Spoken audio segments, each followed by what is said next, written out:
A few weeks ago, I read a question from Danica on Facebook, and she asked what to do when we feel overwhelmed and inspired by others in your industry. There's always more, and more to be or do.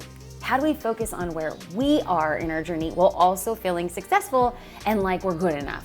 It just feels like there's always more to do. There's always something else I could be working on.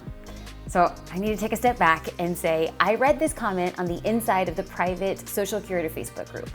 And not only myself, but many others feel the same way. When she asked this question, I had the responsibility to deal it to her straight. So you're right, Danica. Make no mistake about it. There's always more to do. There will always be more in your business. There'll always be somebody with more money, more connections, more status, more everything. You'll always find more to do.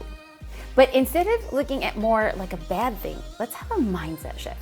How about we focus on more being a good thing? More keeps us excited, keeps us hungry, keeps us interested. When you're excited about how much good more means, the more we're gonna be ready to do it. But this leads us to the main part of the question. How do we not get overwhelmed by more? Over the years, I've learned 3 main things to help me not get overwhelmed by more. So let's start with number 1. Start each day with a gratitude list.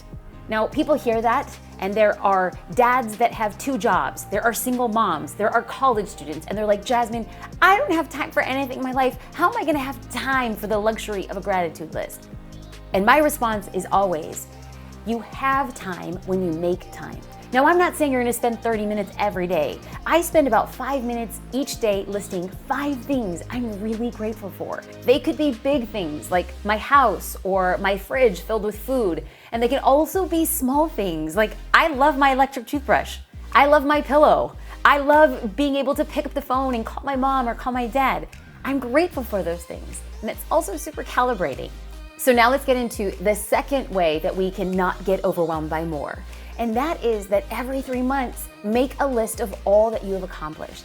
I learned this from my mentor, James. And every 3 months, we get together and he gives us about 15 minutes to look back and just make a list of everything that has happened and that we have done in the previous 3 months.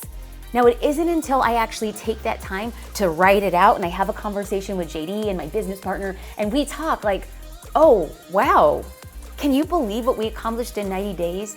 It's so easy to get caught up with what you haven't done. And if you just take a little bit of time and you look back at what you have done in 3 months, it makes you excited to think about what you can do in the next upcoming 3 months. Now let's get into the third and final way that I avoid getting overwhelmed by more, and that is to give back and volunteer. Now, I know it might seem counterintuitive when you're already feeling overwhelmed by the more, all the stuff you have to do. And the last thing you're thinking about is, wait, you want me to spend time doing other things with other people? My answer is yes.